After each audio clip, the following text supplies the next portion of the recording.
Have you ever been a victim of politics and nepotism? Has your kid been a victim of politics and nepotism? I was when I played minor hockey, and I think almost everybody that plays the sport, or any sport, at some degree runs into politics and nepotism.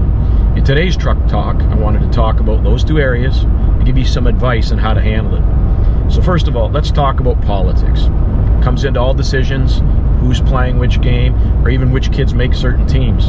And with the politics, it basically comes down to sometimes daddy has money, he sponsors the team.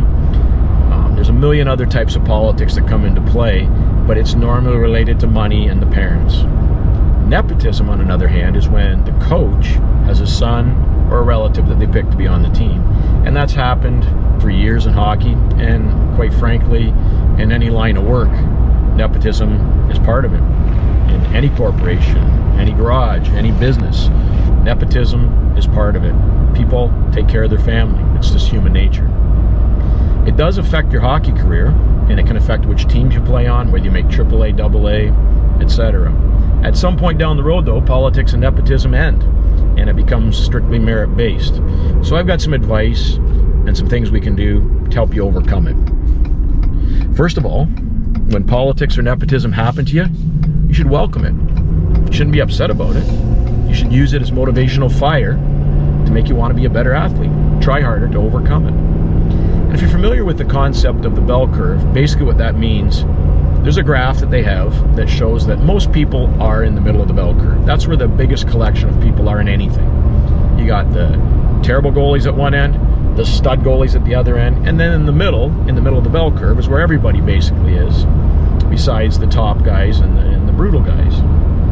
Where politics and nepotism rear their head are on the guys that are in the middle of the bell curve, the guys that are average, good hockey players, decent hockey players, quality hockey players. Where politics and nepotism can't bite you in the butt is when you're at the top of the bell curve, when you're overwhelmingly awesome. And that's the key point right there. Politics and nepotism can't affect you if you're overwhelmingly awesome. So, you need to be honest. If you're not currently a complete stud at your level, both subjectively and objectively, you have to figure out how to become overwhelmingly awesome. And the first thing is doing an inventory of your ability to stop the puck. You got to look at all your technical weaknesses, find them with vigor, identify them. Find all your tactical weaknesses, your game reads, how you play the sport. Find all your weaknesses with a passion, and then identify a plan of action to fix those weaknesses. Because what we have is, if you remove all weaknesses, both technically and tactically in your game, it's going to be a pretty overwhelmingly awesome goal. And that's how you're going to overcome politics and nepotism.